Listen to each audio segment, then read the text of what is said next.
Nosso entrevistado de hoje é um agricultor formado em ciências sociais, também estudou um pouco de filosofia, de economia, nasceu praticamente no assentamento da reforma agrária, tem 44 anos, nasceu no estado do Paraná, mas é um cidadão brasileiro. Eu diria que o nome dele é João Paulo Rodrigues, mas é mais, é João Paulo Brasileiro Rodrigues. Ele é um dos coordenadores nacionais, talvez o mais importante, do MST, o Movimento dos Trabalhadores Rurais Sem Terra. Conhece todo o Brasil.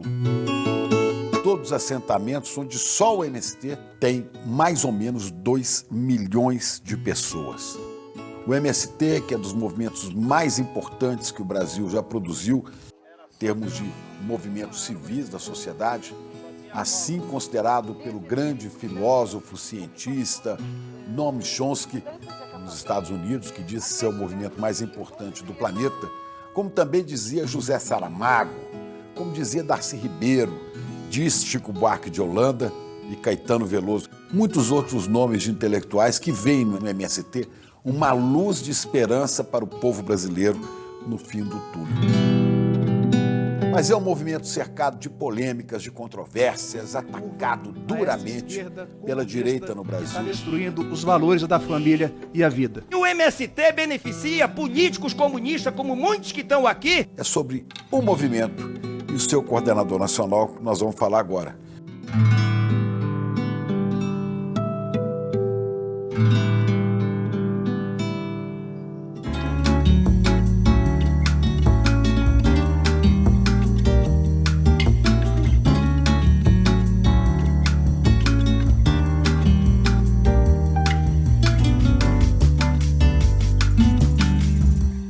Você nasceu há 44 anos no Paraná, não é? Filho de agricultor. Como é que você vai integrar o MST, fazer parte do MST e transformar o MST na razão da sua vida? Olha, eu nasci numa região no noroeste do Paraná, uma cidade chamada Nova Londrina, e é uma região muito pobre e com muitos migrantes oriundos, em especial de Minas Gerais. Seu pai veio de Minas? Minas Gerais. Minha mãe nasceu no Paraná, mas toda a família veio do Pernambuco e ambos foram para trabalhar nas fazendas de café. Naquele período, tinha muitos processos de organização da cadeia produtiva do café, que era os trabalhadores meeiro, diarista e assim por diante. Seu pai era meeiro? Meu pai era meeiro e logo que eu nasci numa fazenda, que hoje inclusive é assentamento de reforma agrária, Fazenda Boa Sorte, no município de Nova Londrina e Marilena. E naquela ocasião, do outro lado do rio, praticamente 15, 20 quilômetros do rio Paraná, com o Paranapanema, tinha um conjunto de famílias acampadas, que estavam indo acampar para lutar por terra, no famoso Pontal do Paranapanema. Não existia MST. Ainda não existia o MST. E meu pai, com todos os meus familiares, atravessaram o rio e foi acampar. Então eu fui morar em um barraco de lona, praticamente com 2 anos de idade, no ano de 82 para 83, finalzinho de 82, 83. E então, cresci toda a minha vida ou numa fazenda de café, até os 2 anos, e depois já num acampamento de reforma agrária. Pois é, era um acampamento tentando, né, ocupar uma terra para poder produzir. Exatamente. Mas não era do MST, era de um grupo de... Era um grupo que era uma combinação da Igreja Católica, ainda... setores das igrejas progressistas daquela região, combinado com o Sindicato dos Trabalhadores Rurais e combinado com esse levante popular que já acontecia em todo o país pela democratização do Brasil. Na época, o movimento MDB ainda como movimento, então era um momento muito rico da história. E o Pontal, nessa ocasião, era já declarado terras públicas devolutas da União. Então era muito fácil que qualquer governo um pouquinho mais progressista ia fazer um programa de reforma agrária. É tanto que no ano de 85, nós temos a entrega, abre aspas, dessas áreas, que isso consolidou no meu assentamento, que eu até brinco por aí, que ficou famoso, que se chama Gleba 15 de Novembro. Na época do município de Teodoro Sampaio, fomos assentados aproximadamente 630 famílias naquela ocasião, e aí eu já tinha 5 anos de idade, foi quando meu pai conseguiu o nosso terra, e na qual passei toda a minha infância nessa região. Bom, essas famílias ganharam a terra assim que acabou a ditadura militar. Exatamente, 85. 85, já no governo do Sarney. Aqui em Sarney São e Paulo, Montoro, que era terra governador. pública, exatamente. Montoro O e Montoro, Sarney. então, cede a terra É. para o INCRA, né? O Instituto Nacional de Coração. Ele fez direto, criou um instituto em São Paulo, Sim. que na época chamava Departamento de Assuntos Fundiários. E, pasme, quem fez o projeto do meu assentamento, a organização, foi o Zé Gomes, pai do Graziano, que hoje foi ministro do Lula, da FAO. E na época, o Zé Gomes, muito progressista, talvez o maior entendido nosso de questão agrária, ele que organizou o modelo do assentamento. E na época se chamava por departamento se constituiu esse assentamento. Foi um dos maiores assentamentos de São Paulo, um na cidade de Promissão, com 670 famílias, e esse na época em Teodoro Sampaio, com 630 famílias. Foram praticamente 12 mil hectares de terra recuperado de 15 fazendas que fez esse grande assentamento. Para quantas famílias 630 famílias que estavam ali? que estavam ali. Você se lembra do dia que chegou a notícia? Vamos ter a nossa terra? Ah, lembro. O que foi? Como é que foi isso? Foi uma assembleia, todo mundo foi para essa escola marrom, hoje é o setor 4, e todo mundo foi, ninguém tinha muito certo. Aí baixou o governo inteiro lá, dizendo, conseguimos, conquistamos essas áreas. Foram 15 fazendas que o governo tirou dos fazendeiros, que deveria trabalhar lá, Chico, sei lá, 50 pessoas nessas 15 fazendas.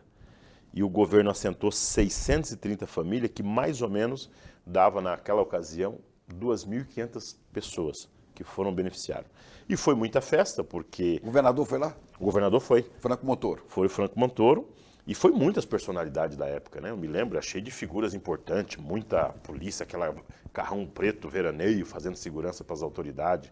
Eu me lembro dos deputados naquele carro Commodoro Opala, ó, as chique. imagens que eu tenho, chique. Então foi uma festa Vocês fizeram muito uma bonita. grande festa. Grande festa, e no 15 de novembro de 1985 foi a posse, quando cada um foi para o seu lote. Aí era muita alegria, né? Eu me lembro que a primeira coisa que meu pai fez foi comprar uma égua no Paraná, chamava Carmelita, o nome da égua, e com a carroça, uma coisa linda, aquilo eu ia para... Era igual um carro zero, Ave né? Maria, um espetáculo. Então essas são memórias de um momento rico que todas as famílias que têm um sonho, que é a terra, nessa ocasião talvez seja um momento de maior felicidade. Por quê, Chico? Não é uma felicidade individual, é uma felicidade coletiva. É como, para você, atleticano, ganhar o título no estádio de futebol. É maior, tem um componente a mais daquela conquista coletiva. Essa é a conquista da Você tinha a formalidade. sensação de que vocês estavam conquistando o Brasil, né? É o paraíso. Mas não tinha nada, O Chico. Brasil agora é nosso, né? Nós não tínhamos onde morar. Meus pais não tinham casa, meus avós não tinham casa, meus tios não tinham casa, não tem herança. Eu sou de uma família que meu pai sempre brinca. Eu saí da região mais pobre de Minas Gerais, que é o Vale do Jequitinhonha, e fui para a região mais pobre do Paraná, Noroeste. E fui me assentar numa das regiões mais pobres de São Paulo, que é o Pontal do Paranapanema. Então tem uma trajetória de muita dificuldade, que a conquista da terra é uma riqueza que não tem valor. Não dá para você mensurar o valor de uma conquista importante como essa. E como é que foi, sem recursos, fazer a sua casa, organizar as coisas nesse assentamento? Nós já dissemos que é diferente de acampamento, né? Talvez é o momento mais difícil. Porque o acampamento, eu ainda tenho um conjunto de solidariedade, que é a igreja, que é a cidade, que todo mundo fala, Apoio. você não tem terra, eu te apoio. O problema é quando você tem 6 alqueires de terra, mais ou menos 15 hectares, você não tem um trator, você não tem energia elétrica, você não tem equipamento e a terra é sua. O dinheiro da casa não chegou, o dinheiro do crédito não chegou, são praticamente 2 a 3 anos de muita dificuldade. É um período difícil. Essa talvez seja mais difícil do que a fase do acampamento. Porque o acampamento tem muita solidariedade, muita doação. Quando você tem a terra, mais ou menos Agora você... ele dá um jeito, né? E até que colhe os primeiros produtos. Eu me lembro que das primeiras coisas que nós plantamos foi arroz.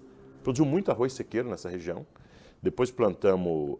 Todo mundo junto. todo mundo junto. A primeira agroindústria desse assentamento que nós tivemos foi uma máquina de beneficiamento de arroz. E eu me lembro que a primeira vez que meu pai levou para testar lá com nós, que a máquina deu algum problema e o arroz ficou pouco polido. Então veio um arroz integral. Mas não era um trem bom aquele arroz integral. Hoje ficou chique comer arroz integral, mas naquela época... Ninguém queria. Não era. E para cozinhar ele na panela de pressão, dava uma mão de obra, mas foi o primeiro produto que nós tivemos, já do assentamento. Aí bastante criação de pequenos animais, que era muito mais fácil. Eu morava em frente a um açude, até recentemente fui lá visitar como é que está aquele açude, depois eu mudei. tinha muita tilápia, umas tilapinha pequenininha, mas dava um frito maravilhoso. Então, tocamos a vida feliz nesses primeiros 3 anos, nesse E essas espaço. famílias foram construindo casas conjuntamente, mutirão? Mutirão, todos os tipos de construção que você imagina. As famílias que tinham um pouquinho mais de renda fez uma casa melhor, as famílias que tinham mais dificuldades foi barraco de lona, e até chegar aos primeiros créditos, aí foi para 87, para 88, quase 3 anos depois, é quando vem os primeiros créditos para compra de equipamento, de trator. Luz elétrica? Não, a luz elétrica aí demora. A luz elétrica eu não esqueço nunca, porque ela chegou exatamente no dia da morte de Ayrton Senna. Do Ayrton Senna? 1º de maio 94. de 94. Então, sempre que eu estou numa roda dos meus amigos da classe média que começa a contar a história, eu falo, ó, tudo que é antes de 94, só ouvi pelo rádio, viu? Eu não tinha televisão em casa. Ligava na bateria do trator, Para ouvir o rádio. para ouvir o rádio e às vezes a televisão. É o segundo momento do assentamento, energia elétrica. Chegou a luz. Chegou a luz. Chegou a luz, fantástico. chegou a televisão, chegou tudo. Tudo, é o paraíso. Geladeira, né? tudo, Você não tudo, tinha tudo, geladeira, tudo. tinha nada Imagina, disso. nada. Né? Agora, quando é que aparece na sua vida o MST? O MST já me aparece na minha vida em 86. Ele é fundado oficialmente 84 em Cascavel, no Paraná. 85 tem o primeiro congresso. Aí meu pai já participa no Paraná. E aí, 86 para 87, já vem para o Pontal do Paranapanema o MST. O meu pai, que era uma liderança nessa ocasião, não no início, nessa ocasião, é interessante porque ele é de origem da adventista do 7º dia. Então, ele era Evangélico, adventista. Adventista. Então, não, a pessoa falava bem, tinha relações e tal. E aí se torna Era uma pastor, liderança. Não chegou a ser pastor. E aí ele faz os primeiros cursos do movimento em Santa Catarina, no Paraná, curso de formação política, e na minha casa acabou se transformando num alojamento do MST da região. Então eu me lembro bem, já com 6 anos, que sempre que vinha um importante do movimento de algum estado para lá, eu tinha que sair da minha cama. Então não esqueça disso, está chegando um militante. João Paulo, vaza fora que a sua cama vai ser Vai pra ser outra. da visita. Da visita. Quartinho, barraco de... Aí já era madeira, já a casa, cobertura de eternite. Então, 85 para 86. 86, 87 eu conheço a bandeira do MST vermelha, a primeira que tem, e as primeiras associações. Então, a minha relação com o MST, com a doutrina política, com a formação política do MST, se dá justamente com a minha alfabetização. É muito. Eu sou, talvez... Eu sempre brinco que eu sou um dos mais velhos da 2ª geração do MST. Então, a primeira geração é o meu pai. Eu sou a 2ª geração, então eu já nasci, já Praticamente nasceu dentro do MST. Então, a minha alfabetização já é lendo, conhecendo as letras, os escritos do MST e assim por diante. E quando que você se torna uma liderança local, que seja do MST? Com quantos anos? O Chico, eu acho que no movimento não tem muita figura da liderança. Liderança sempre é as pessoas que te constroem, não é você que define, Sei, né? mas que você passa a ser uma referência. Olha, eu participo de tudo desde os 7 anos de idade, porque meu pai, como eu sou o filho mais velho, na época nós éramos em 2, depois nasceu mais 3, somos em 5. O meu pai sempre me levou para tudo, assim, porque eu era o piloto da charrete do cavalo, sabe? Cuidava nas reuniões, então era o motorista. Carteira de motorista de charrete. Então meu pai levava para tudo, então eu fui em todas as reuniões, toda a associação. Mas tem um fato muito específico, que não falo isso para me vangloriar, porque não se trata disso. A primeira ocupação do MST é em 1990. Assim, grande. Um grande... Onde? Rosana, Fazenda Nova Pontal, em 13 de julho de 1990. Um frio Lá no Pontal. Lá no Pontal. Teve um despejo, fomos para a beira da estrada e teve um despejo da beira da estrada. Nesta ocasião, eu ia nas assembleias dos acampamentos com meu pai, mas eu conhecia todas as pessoas, os coordenadores, a liderança. Nessa ocasião, a polícia decreta a prisão preventiva na região de todas as lideranças do movimento, inclusive do meu pai. Prendeu seu pai. Ele correu, não chegou preso. Nessa época, todos conseguiram sair. E precisava levar um recado lá no acampamento, porque estava fechado pela polícia, de um lado e do outro. E aí, todo mundo olha, quem é que vai lá dar o recado? O menino. O menino, 10 anos de idade. Eu me lembro que eu andei uns 6, 7 quilômetros por dentro de umas fazendas, com mais um outro primo meu do meu tamanho, um estilingue, e com a missão, eu tinha que encontrar 3 coordenadores do acampamento e dar um recado. Vocês têm que sair desta área e ir para essa área, que era a Grovila do setor 1, aonde ia continuar o acampamento. E por incrível que pareça, deu certo. Eu não sei como é que deu certo, mas deu certo. Andei, atravessei Rio, aquela confusão toda, convidei a liderança, estou aqui em missão. Eles ter confiado na época, eu acho que foi muito divertido olhando hoje, né? Mas confiaram, todo mundo é para ir para aquele local. Então, neste momento, Chico, que eu acho que me desperta uma coisa, olha, dá certo, é legal ser militante. Eu estou fazendo alguma coisa pelas pessoas. E o acampamento não terminou, continuou. Depois disso, vem para a minha região uma figura bastante emblemática, que foi o Zé Rainha, nos anos de 1990. Aí eu tenho uma relação muito próxima também com o Zé Rainha, chegou, foi para a minha casa. Então eu tenho uma relação nesse período. O que eu quero chamar a atenção de tudo isso que eu estou te falando? Eu se transformei um militante do MST porque eu estava num local de luta, num processo coletivo de luta. Eu sou fruto dessa luta coletiva do MST. Não é porque eu estava ali. Se eu estivesse no Paraná, eu estava colhendo café até hoje, que seria muito bom para mim. Você é uma referência internacional do Brasil, né, de movimento social. Você conhece gente do mundo inteiro, né, governantes do mundo inteiro. O Chico, o MST é uma referência internacional. E eu, como parte desse movimento, óbvio que tem um reconhecimento. A minha função no MST é uma função de relação pública, de relação com a sociedade. É óbvio que as pessoas conhecem o MST e falam, mas eu não sou maior nem menor e nem tenho articulações individuais. Eu sempre tenho muito cuidado, para quem está nos acompanhando, que tem dirigentes que falam, o meu movimento. Eu não, eu é o inverso, eu sou do MST. O MST não é do João Paulo. Quantos assentamentos o MST tem no Brasil inteiro? Comunidades de agricultores. Esse número é muito difícil de precisar por causa de um conceito que o INCRA tem. O INCRA tem um modelo de assentamento que pode ser dentro de uma fazenda eu ter 3 assentamentos, ou eu posso, dentro de um assentamento, eu ter 15 fazendas como é o nosso. Então esse conceito é muito complicado. O que é melhor para que as pessoas possam nos compreender é que o MST está presente em 1.250 municípios. 1.250 municípios. Nós somos um total aproximado de 400 mil famílias que fazem parte do MST. Só do MST? Que tem terra. Porque há outros movimentos, outras organizações. Que têm famílias, mas o MST tem 400 mil famílias, mais ou menos quase 2 milhões de pessoas. Um pouco mais, contando que cada um tem mais de uma família com os agregados, passa de 5, 6 pessoas.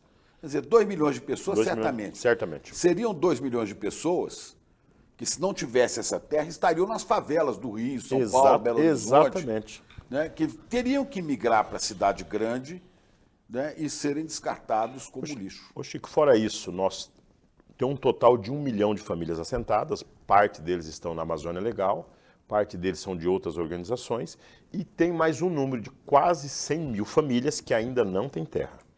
Essa quantidade continua acampado, em situação muito adversa, como a minha em 83, e que ainda não conseguiu a terra. Então, o total são 500 mil famílias, que passa tranquilamente de 2 milhões e meio de pessoas. Quer dizer, 2 milhões e meio de pessoas que estão vivendo com dignidade. Com dignidade. Com casa, escola, com luz elétrica, alimentação. Com escola de qualidade, que eu até visitei uma, né, de altíssima Exatamente. qualidade. Essa foto aqui é o João Paulo, né, fazendo um discurso na Universidade de Berlim. Naturalmente tinha um tradutor ali, porque alemão você não fala, mas... tinha do lado aqui um amigo meu, chamado Luiz Inácio Lula da Silva. Luiz Inácio Lula da Silva, que está na outra foto aqui com ele. Que estava comigo nesse encontro. Foi logo depois do Lula sair da prisão. Exatamente. Você esteve em Berlim com ele. Né? E nesses países todos, o MST é reconhecido como um importantíssimo movimento. Né? Tem uma relação de muita referência. O MST primeiro ficou conhecido porque foi muito atacado pelo Estado brasileiro, né, Chico? Você imagina que no ano de 95 houve um massacre de Curumbiara, que não era militante do MST, Foi mas era terrível, camponês, né? terrível. Rondônia, né? Rondônia. 96, o massacre de Eldorado dos Carajás. Terrível. Que também foi no Pará, mas aí já foi com os militantes. Veja, os 2 massacres pela polícia. Hora de Rondônia, hora do Pará. A serviço de grandes fazendeiros. Então o MST ficou conhecido. No ano de 97 nós fizemos muita luta, muita marcha. E o MST sempre teve uma relação muito importante com o que nós chamamos do internacionalismo. O MST chegou até hoje graças à solidariedade internacional do MST. É importante que quem está nos acompanhando saiba que as cooperativas do movimento, nós aprendemos com Cuba, inclusive, a experiência cubana de cooperativismo. Nós tivemos muita influência das igrejas do mundo inteiro que foram solidários com o nosso movimento, em todos os momentos difíceis. Tivemos muita solidariedade dos comitês internacionais de solidariedade com a América Latina e etc. Então, o MST tem uma relação muito importante aqui na América Latina e no mundo inteiro com as organizações internacionais. E nós temos uma prática que é muito bacana, Chico. O militante do MST só pode fazer 2 viagens por ano internacional. Então, obriga que nós temos uma quantidade imensa de companheiros viajando. Então, ao invés de ter um iluminado que faz todas as viagens, às vezes nós temos 130 companheiros que nunca pegou um avião. Viajando para fora do Brasil. E a primeira viagem dele é para a França, para Paris. Nunca foi em lugar nenhum. Quem é que banca isso? É quem convida. Então, geralmente as universidades, os comitês internacionais, os partidos, as grandes ONG, quando convidam o militante do movimento, a primeira condição nossa é que possa pagar as passagens e os custos desses companheiros nossos. E você, nessas viagens que você já fez, você conheceu muitas lideranças políticas importantes de outros países? Muitos. Então, eu e todos os nossos companheiros, né, temos muito cuidado de conhecer, em especial, primeiro, os camponeses. As viagens do Movimento Sem Terra sempre prioriza conhecer as organizações camponesas.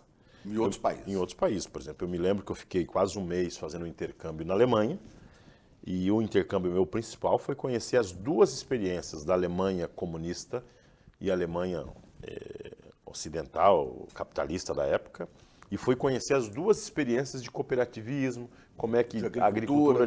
Então, a base nossa é conhecer o movimento camponês pelo mundo. O segundo é conhecer o movimento sindical, como é que está cada movimento sindical, o que se organiza, etc. E o terceiro é a universidade, amigos e intelectuais. Então, tem oportunidade, aonde tiver condições, de visitar todas as figuras importantes de cada país e assim por diante. Pois é, agora é impressionante que o mundo conhece o MST e o Brasil conhece pouco. O Brasil conhece muito do agro, né, que é pop, é não sei o quê e tal, mas o MST não conhece. Quando conhece o MST, é um bando de comunistas que invadem as fazendas, né? O que acontece que o brasileiro não conhece esse movimento tão relevante no pensamento intelectual do mundo inteiro? O Chico, eu desconfio, como diria na universidade, eu tenho uma hipótese, que há um esforço da elite brasileira de não deixar que o povo brasileiro conheça o MST. Por um único motivo, porque a causa nossa é uma causa nobre, mas ao mesmo tempo perigosa, que é a luta pela terra. Você há de saber que o Brasil é um dos únicos países do mundo que não topou fazer reforma agrária. As reformas agrárias que foram feitas no mundo foram feitas em 2 situações. Uma situação pós-guerra, feita em especial pelos países desenvolvidos ou capitalistas.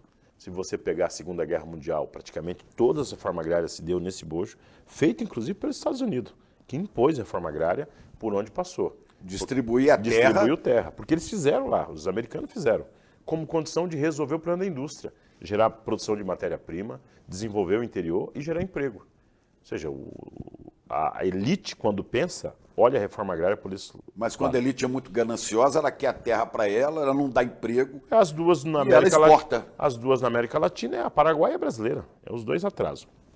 E a reforma agrária também foram feitas em situações pré-revolucionárias pelos comunistas. Os casos mais emblemáticos, óbvio, a China. A China, em 1945 diante, e depois de toda essa situação revolucionária, foi feito lutas, enfrentamentos, distribuir terra. Mas as primeiras experiências na América Latina foi no México, inclusive, com o grande Zapata, que distribuiu terra, quase fez a revolução na ocasião. E depois disso nós tivemos Cuba, uma reforma agrária que foi feita, com todas as limitações, mas se constituiu. E tivemos todos os demais continentes que teve alguma experiência de reforma agrária. E no caso brasileiro, em nenhuma dessas situações. Então nós tivemos várias oportunidades de fazer a reforma agrária. Quando nós chegamos perto de fazer uma reforma agrária, muito inicial foi no governo do João Goulart, do Jango. Eles derrubaram o Jango, né? Exatamente. Talvez um pouco antes, Chico, voltando, como diria o sabido, revisitando a história, eu acho que a Lei de Terra de 1850 é a primeira grande privatização que nós 1850. temos. 1850. É a primeira privatização que nós temos de terras que tinha um movimento grande abolicionista, um movimento grande contra a escravatura, porque sabia que os movimentos dos quilombos, dos negros, era para distribuir terra. Eles antecipam toda a luta do movimento negro e criam um processo de privatização em 1850. Lei de terras. Quando tem a abolição, uma conquista importante, os negros, abre aspas, recebem a sua liberdade, mas não tem mais terra. Liberdade entre aspas. Entre aspas, não tem mais terra. Então eles continuam sendo trabalhador escravo, porque ele não tem terra. A primeira oportunidade que o Estado brasileiro teve de fazer a reforma agrária foi aí. Seria outro Brasil, se nós tivéssemos, ao invés de uma lei de terra que privatiza, ter uma lei de reforma agrária. Depois disso, nós temos o caso do início do século, que é justamente quando tem um processo, abre aspas, de modernização no Brasil. A reindustrialização e a industrialização, acontece um fenômeno no Brasil que foi o maior período de êxodo rural da história recente. O Chico, quase 50 milhões de brasileiros foram expulsos do campo, vieram para a cidade. Termina aí 60. São Paulo surge nessa ocasião. O interior do Brasil se desaparece. Então houve um preconceito, uma luta infernal contra os agricultores, tudo que você conhece do ponto de vista ideológico, mas o governo poderia ter antecipado e ter feito essa reforma agrária nesta ocasião. Porque se você pegar o governo Vargas, poderia ter feito um governo que fez um monte de iniciativas no Brasil importantes, salário mínimo, toda a política da Petrobras, um conjunto de iniciativas. Poderia ter constituído um projeto de reforma agrária, também não foi possível. E depois, mais recente, com o Goulart, que aí é 64, uma das medidas mais radicais que ele anuncia, reforma agrária. Pois é, mas aí o governo atual, por exemplo, o governo Lula, o governo do PT está 5 mandatos no poder, 2 com Lula, 2 com a Dilma e mais esse agora. 5 mandatos. Né? Não poderia ter feito a reforma agrária para valer? E por que não faz? Olha, terminando aqui, perdemos a oportunidade em 88. A lei de terras constituída em 88 é uma lei boa, mas poderia ter sido melhor. O Estado brasileiro poderia ter feito a reforma agrária. No governo da ditadura, exato, lá no Castelo Branco, o Estatuto da Terra. O Estatuto da Terra, feito por Zé Gomes, inclusive. E depois disso, nós temos o governo Lula. A expectativa era das maiores possível. O governo poderia ter feito, já no seu primeiro mandato, uma política mais radicalizada de reforma agrária. Assentou muitas famílias, o governo que mais assentou família, Lula, depois de Fernando Henrique Cardoso. E depois disso, houve uma compreensão por parte do Partido dos Trabalhadores e por parte do governo Lula que o Estado brasileiro não teria condições de distribuir terra e dar as condições para que essas famílias tivessem uma vida digna do campo, que estava criando o que, abre aspas, também no governo Fernando Henrique, ele chamava de favela rural. Então, o que o Lula e todo o discurso da esquerda, ao invés de nós ter uma política agrária, que seja uma política pobre, vamos melhorar a vida de quem está lá, depois fazemos mais. Essa conta não fecha. Então, nós estamos praticamente há 10 anos, os 2 mandatos da Dilma e esse primeiro mandato do Lula, ou seja, 3 mandatos já se vão, que nós não temos uma política agrária. Basicamente, seria o governo desapropriar terras ou simplesmente tomar terras de quem não está pagando imposto, quem não cumpre nenhuma função social, registrar no INCRA e entregar para os agricultores. Exatamente. O INCRA tem um número, Chico, que é assustador. Só saber em grandes números. Todos sem terra junta, agricultura familiar, nós temos aproximadamente 30 milhões de hectares. Lindo. O agro produz para valer em 60 milhões. Então, juntando todos nós dois juntos, dá 100 milhões de hectares. Tem disponível, improdutivo, mais 100 milhões de hectares. Declarado pelos fazendeiros. Eu não planto nenhum pé de batata aqui. E eu não pago imposto. Exatamente. Estou devendo à União. Esses 100 milhões de hectares, nós só precisamos, por enquanto, de 10 milhões de hectares. O governo poderia, tem instrumento para isso. Agora, a burocracia, a desapropriação, o sistema de justiça, tudo é motivo para não fazer reforma agrária. O que o governo está fazendo é jogando para frente esse problema. Mas não tenha dúvida, viu, para quem está nos acompanhando, a luta pela terra no Brasil vai continuar. Dura 500 anos, 500 né? anos. Desde 1500. Porque nós vamos resistir para preservar as áreas dos indígenas, que são as melhores do Brasil.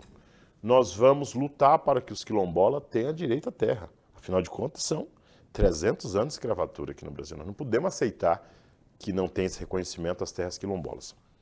E nós vamos continuar lutando para que todos sem terra que queira trabalhar tenham direito à terra. e tem 100 milhões de hectares improdutivos que fazem parte da Estado de União que pode ser vinculado para a terra. Por isso a luta continua. Muita gente não sabe, acha que o MST invade terra. O MST não invade, né? Ele ocupa terra que está praticamente abandonada ou que está devendo ou que não cumpre nenhuma função social. E quem diz isso não é o MST, é o STJ. Isso é uma decisão jurídica. Qual é a importância dessa decisão? É porque o MST não entra naquela terra para ele roubar aquela terra para nós. O MST entra naquela terra que não cumpre a função social, não produz, não respeita leis ambientais. E às vezes não é nem do dono. Não respeita leis ambientais e não respeita as leis trabalhistas. Portanto, se ela não está dentro dessas condições, nós estamos ocupando para denunciar. É diferente que o MST entrar e dizer essa terra é nossa, todo mundo sai E fora. outra coisa, quando esses agricultores que estão no acampamento ocupam esta área porque houve, né, um assentamento se cria porque houve uma decisão legal. Exatamente. E aí mas a terra não passa a pertencer a cada um que entra lá. Ele A não é terra dono. continua do Estado. Ele não pode vender essa Não terra. pode vender. Nem é do MST. Nem é do MST. É do Estado. É importante que as cumprindo pessoas possam função saber social. disso. Então eu sou um acampado. Eu entrei para uma terra com a minha família, com minha mulher, 2 filhos. Não é uma terra minha, mas eu posso usufruir daquela terra por muitos anos na minha vida. Sem pra dúvida produzir. nenhuma, sem dúvida nenhuma. E ademais, Chico, que eu acho que é importante quem está nos acompanhando possa saber, a reforma agrária é uma política de Estado, não é uma política do mercado. Por isso que não tem sentido você dar um documento para um indivíduo no sentido de pegar, vender ou algo parecido. Não, senão acaba, porque É a cada um função vai... social da propriedade que está em discussão. Nós não podemos tirar um problema daqui e levar para outro lugar. Ao contrário, nós estamos querendo que aquela terra improdutiva, que não respeita as leis, que não cumpre função social, vá para uma família que vai produzir, respeitar e garantir que tem um mínimo de dignidade. E o Brasil tem terra para todo Agora, mundo, Chico. muita gente não sabia, foi na campanha, numa entrevista até à TV Globo, que o presidente Lula falou: vocês sabiam que o MST é o maior produtor de arroz orgânico da América Latina? Muita gente acha que o pessoal do MST fica fazendo arroz, vocês estão produzindo. O Chico, hoje, os assentamentos nós todos produzem, ou para subsistência, ou industrializa, ou vende no mercado local. E é um sistema de cooperativa. Tem sistema de cooperativa, sistema de associação, sistema de núcleos de família, tem tudo um pouco. As pessoas sistema produzem, individual, tem de tudo um pouco. Produzem, tem uma organização interna, vendem, recebem o dinheiro para gastar na vida e continuam E produzindo. continua produzindo. O nosso maior problema hoje no campo, que nós poderíamos estar melhor, primeiro, o crédito é um crédito burocratizado, viu? O governo Lula lançou agora o Pronaf, 60 milhões de reais. Programa Nacional da Agricultura Familiar. Exatamente. Qual o problema? Só Quanto? quem pega 60 Bilhões. bilhões. O agro levou quase 400 400, bilhões. 400. O problema é que a nossa base é empobrecida das regiões Nordeste, Sul, Centro-Sul para cima, Centro-Sul e região Nordeste, tem uma diferença na captação de dinheiro, porque os bancos não querem passar por cabo, porque não tem Garantia. score, não tem garantia, então é um problemaço. Porque O maior problema nosso hoje é crédito. o assentado é que tem que procurar o empréstimo Ele que tem que procurar um individualmente. empréstimo, individualmente. Aí ele não tem garantias para dar, ele não tem... E é cheio de confusão. Segundo problema é as agroindústrias. Para você financiar uma bonita agroindústria, uma grande agroindústria, você precisa de 4, 2 milhões, 5 milhões de reais. Por mais que a associação tenha um grupo de família que tem condições de pagar, o banco diz: qual é a garantia que você tem que vai pagar isso? Não tem garantia. A terra não é nossa, não posso botar Mas a isso terra não como pode garantia. sair por um banco do Estado, É, pela essa- Caixa Econômica, pelo Banco Essa é do a Brasil, tentativa. pelo BNDES? Essa é a tentativa. E por que o governo não libera? Governo Lula libera os recursos para nossas agroindústrias. Nós temos projeto, Chico, para 50 agroindústrias. Para leite, E só pra para quem tudo. não sabe, o MST é o maior produtor de arroz orgânico da América Latina. Quanto mais ou menos que vocês produzem por ano? O Chico, nós temos hoje uma produção grande, não só do arroz, Vamos do arroz primeiro. que nós devemos estar produzindo aí pelo menos umas 20 mil toneladas. Então, o assentamento nosso está com uma escala grande de produção, que vem para a São merenda 20 escolar. milhões de quilos. Exatamente.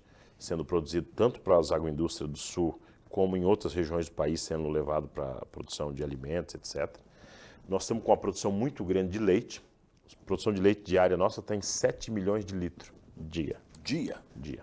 E só tem uma Onde indústria... está a produção de leite? Está espalhada pelo Ah, Brasil esparramado o país inteiro, inclusive a sua Minas Gerais tem muito leite, São Paulo, o país inteiro. Aí depois nós temos... inteiro? Cacau. Cacau. Vocês são o maior produtor de cacau do Brasil. Hoje as maiores propriedades plantadas do cacau estão na mão do MST hoje. Bahia. Bahia. E um pouco no Pará. Por que o MST produz tanto cacau assim? Porque nós herdamos as fazendas dos produtores que faliram com a vassoura de bruxa. Essas áreas do cacau ficaram sem ninguém mexer nela. 10, 15 anos. Por causa da vassoura de bruxa. Dessa Exatamente, praga. ficaram abandonadas. Nasceram um novo clima ali que ele chama de cabruca.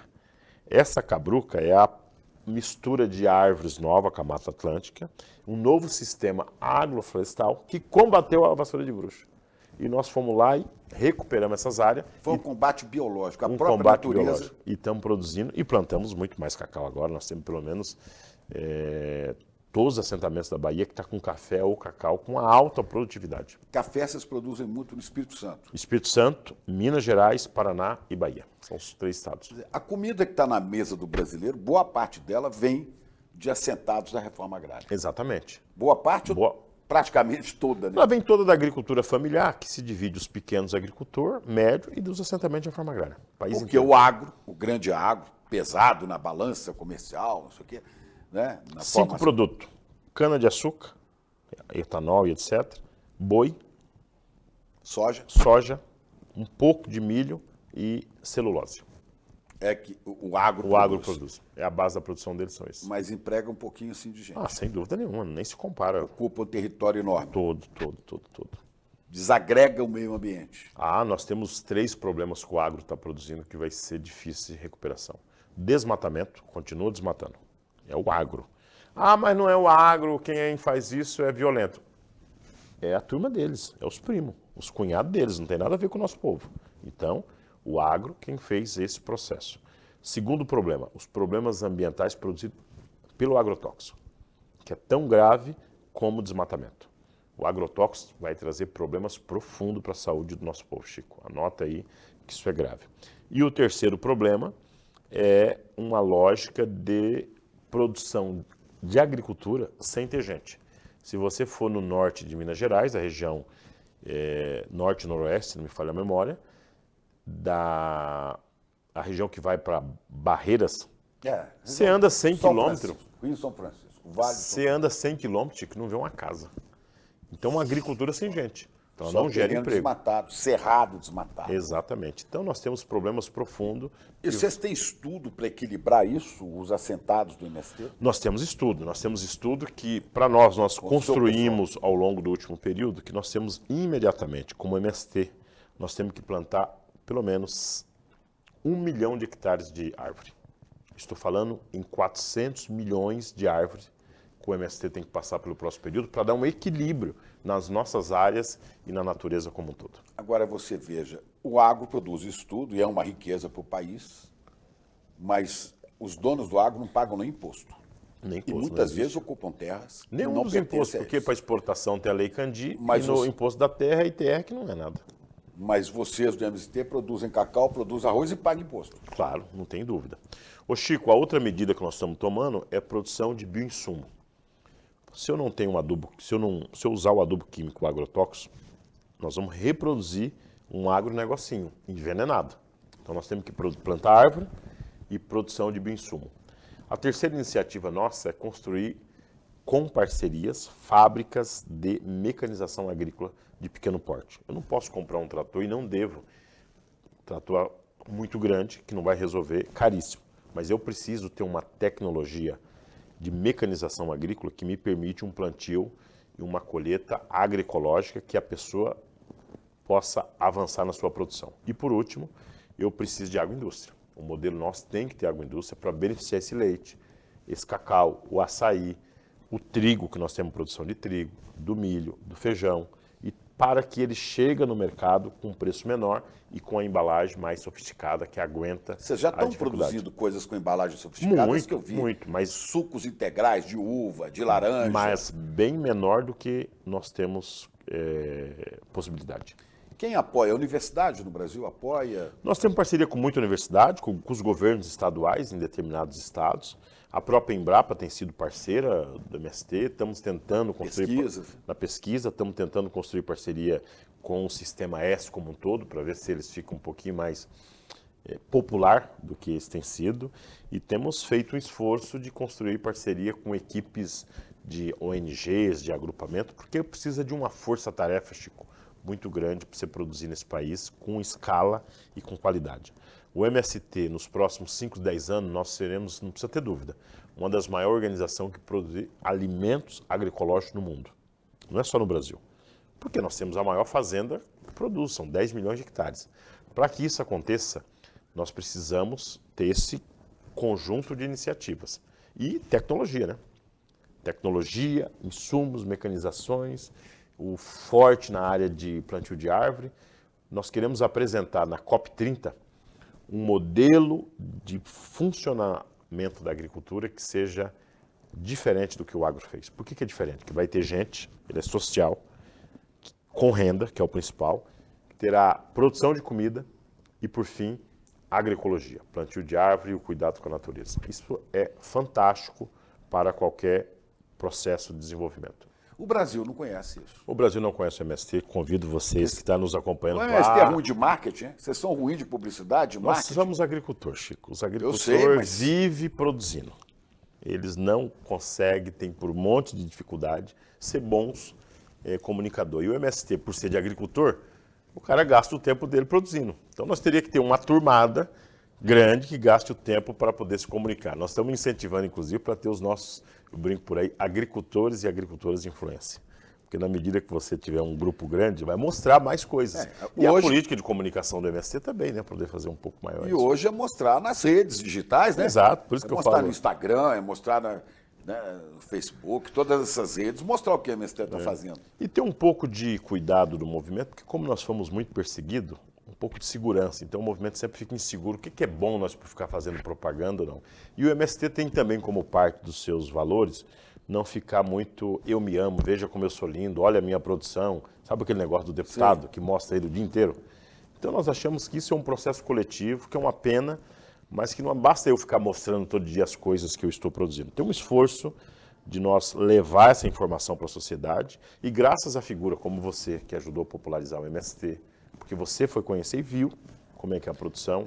Tem figuras outras que se comunicam muito, o Frei Beto da vida, por onde passa, se comunica o MST. O Eduardo Moreira, quero agradecer, aproveitar aqui que estou no ICL, tem sido um grande comunicador. Inclusive junto com o João Pacífico. Exatamente. Levou o MST para a Bolsa, vocês conseguiram 25 Fez uma comunicação milhões. no mundo diferenciado. Existe como aplicar ainda? Existe. Procura aí o site do Finapop. Finapop. Para arrecadar recursos de investimento para as nossas cooperativas. Então, Chico, a nossa linha política é produzir. Eu acho que a sociedade brasileira, se você for olhar nos últimos anos, o MST teve 3 momentos, abre aspas, de marketing. O primeiro foi a ocupação de terra. O segundo foi as marchas. E o terceiro, a produção dos alimentos saudáveis. Se você andar nas baladas de São Paulo da juventude, você vai ver muita gente com o boné do MST, ou no carnaval. Essa juventude possivelmente nunca foi um assentamento, mas todos eles sabem por que está nos defendendo. Porque nós produzimos um alimento de qualidade, porque nós fomos muito solidários na pandemia, distribuindo centenas de caminhões de produto. Muita gente que está assistindo essa entrevista fala, pô, mas o Chico Pinheiro é absolutamente parcial. Né? Eu não vendo e nunca vendi, sabe? Uma imagem mentirosa, sabe? De neutro, ele não tem posição. Eu tenho posição, sim. Neutro é shampoo, né? A minha posição, neutro é shampoo, né? Se é que é. E quando você começa a conhecer isso, né, e ver como as pessoas estão vivendo com dignidade, você fala assim, esse é o Brasil que eu sonho. Né? Eu acredito nisso. Né? Então não tem neutralidade aqui. Não, ele não tem posição, não. Reconheço uma importância do agro, né, na produção de divisas para o país, mas reconheço muito mais essa produção que tira a gente da miséria, tira a gente da humilhação, dá dignidade e põe comida na mesa. Eu queria que você falasse sobre o que foi o MST durante a pandemia. Chico, nós distribuímos comida toda a pandemia, em todas as capitais, morrendo de Quanto de cuidado. comida vocês distribuíram? Morrendo de cuidado, de muito medo. Ô Chico, esse número, ele depende muito porque foi feito vários processos de distribuição, mas foram quase 20 mil toneladas de alimento que foram distribuídos por todo o país. É um negócio assim, absurdo. Eu tinha visto uma estatística aqui, coisa de 10 mil caminhões foram distribuídos só no Nordeste. É isso mesmo. É isso mesmo. E distribuídos de graça para as famílias, né? De graça, para todo mundo de graça. Eu queria saber o seguinte, o brasileiro comum, como é que ele pode fazer para conhecer um assentamento, para tirar suas dúvidas sobre como é que é a vida aí? Tem um caminho para isso? Não tem. Eu acho que o primeiro é saber que o MST está presente nos 24 estados. Nós ainda não temos uma presença no Acre, no Amazonas e no Amapá. Só esses três estados. Todo mundo tem. Então, cada capital, o MST tem uma secretaria ou um armazém do campo. Então, a pessoa olha na internet, lá em Palmas, procura lá que você vai descobrir onde é que temos. Ou aqui em São Paulo, assim por diante. E a segunda informação é que na internet, nas páginas do MST, tanto no Instagram, no Facebook, enfim, você tem as informações aonde estão as nossas áreas, aonde estão as nossas coordenações e liderança. Eu acho muito importante vocês visitar, conhecer, vão encontrar um monte de problemas, mas vão encontrar uma coisa diferenciada, um modelo de vida, um modelo que nós estamos construindo. E eu sempre falo por aí, Chico, o assentamento do MST não é um lugar para se produzir, é um lugar para se viver bem. E viver bem, inclusive produzir. Mas lá tem que ter cultura, arte, tem que ter esporte, tem que ter agroecologia. Saúde, tem que ter uma relação... Só para ir completando, que a gente está chegando ao fim. De afeto, de relações entre as pessoas. Pessoas, outras, sabendo que eu iria te entrevistar aqui, 2 médicos pediram para dizer que eles querem se oferecer de voluntário para trabalhar dentro de assentamentos do MST. Isso é muito importante. Um do Rio de Janeiro e um de São Paulo. Do Rio de Janeiro falou, não aguento mais ficar enxugando o chão com a torneira aberta. É isso aí. Quer trabalhar nas periferias e vendo gente chegar do interior, gente na miséria e corre, eu não tenho como atender. Eu prefiro cuidar da saúde, né? Agora, nesse momento, viver dentro de um lugar onde eu possa evitar que essas pessoas tenham que correr para a cidade grande. E o outro de São Paulo que quer fazer uma residência médica. Como eu tenho gente estudando direito que quer fazer estágio no MST. E eu quero convidar publicitários, influencers, seja lá o nome que isso tem, influenciadores, né? Para que procurem saber e ajudem o MST a passar limpo essa imagem do Brasil. Chico, eu acho que esses 2 médicos que você menciona serão muito bem-vindos. E eu acho que os demais profissionais, os demais companheiros que acreditam, não é no MST como figura MST, mas acreditam que é possível fazer um Brasil diferenciado, se some os movimentos populares, as ONGs certas, as organizações políticas, que tem muitas no campo e na cidade, inclusive, que estão fazendo trabalhos belíssimos com as cozinhas solidárias, alfabetização de jovens e adultos, que estão fazendo trabalho voluntário com pessoas em situação de rua, que estão fazendo trabalho super difícil com o usuário de droga e assim por diante. Como é que nós tenhamos uma política de solidariedade que resgata a dignidade do nosso povo? Toda fazenda, Chico, que se você ouviu por aí que o MST ocupou, você pode ficar tranquilo. Está dentro da lei. Está dentro da lei. Nós temos que criar um grande movimento cívico, um grande movimento em defesa da democratização das terras no Brasil. Essa agenda não pode ser só do MST, tem que ser de todos. Quero convocar a juventude para que vamos para a terra, vamos criar um grande movimento. Preservação ambiental, cuidar dos rios, dos mananciais, de tudo. É necessário, Chico, as terras têm que ser democratizadas. Abandona um pouco a rede social, você que é jovem, e quando chegar nas suas férias, vai visitar um assentamento. Vamos conhecer. Vai conhecer. Eu falo isso mesmo e quero pedir a você que acaba de assistir a esse programa, né, procure mais informação e procure pessoas que você pode digitar aqui no YouTube, Chico Pinheiro Entrevista, João Paulo Rodrigues, fica aí no YouTube, espalhe para o maior número possível de pessoas. Espalhe para pessoas, inclusive, que não conhecem, para que comecem a se interessar. Até gente que, por preconceito ou por má informação, é contra. Vamos conhecer de perto, para a gente perder o medo de ser feliz. E saiba que nós vamos ser, e já estamos sendo, uma das maiores organizações de produção de alimentos saudáveis do mundo. Que bom. Por quê? Porque nós temos mão de obra, nós temos terra e nós temos vontade de produzir comida boa. Para você que está nos acompanhando, viu? Você comer comida de verdade, comida boa. Então nos acompanha porque nós queremos fazer essa prestação de conta como os camponeses sempre cuidaram da biodiversidade da agricultura, o MST tem esse dever. Então, se junte do lado certo da história, você não precisa ter dúvida. Quem sabe um dia eu ainda possa ver o MST ganhar o Prêmio Nobel da Paz. A gente luta para isso. Muito obrigado, Chico. João, agradeço demais, muito a oportunidade. Irmão, parceiro, divulguem, espalhem o Chico Pereira Entrevista para abrir as mentes, para arejar. É de coração, é honesto, é sincero. Obrigado. Vamos que vamos. Você é um empreendedor? Você tem um pequeno negócio ou trabalha por conta própria? Você sabe, né, que uma das tarefas mais difíceis é a de vender, convencer alguém a adotar o seu serviço ou o seu produto. Mas para isso existe técnica. E essa técnica tem a ver com contar uma história bem contada. A Universidade de Harvard fez um estudo que mostra que histórias bem contadas podem aumentar as vendas em até 50%. É por isso que no dia 14 de novembro, uma quinta-feira, às 8 horas da noite, a gente vai inaugurar a terceira turma do Empreendedor Mestre com a aula Os Segredos das Vendas e da Persuasão. Como contar histórias que vendem e engajam. Existe técnica para isso. Existe ciência para isso. E você pode aprender. E tenho certeza, vai assistir uma aula que vai te ajudar para o resto da vida. E dia 14 a gente está junto. Um abraço.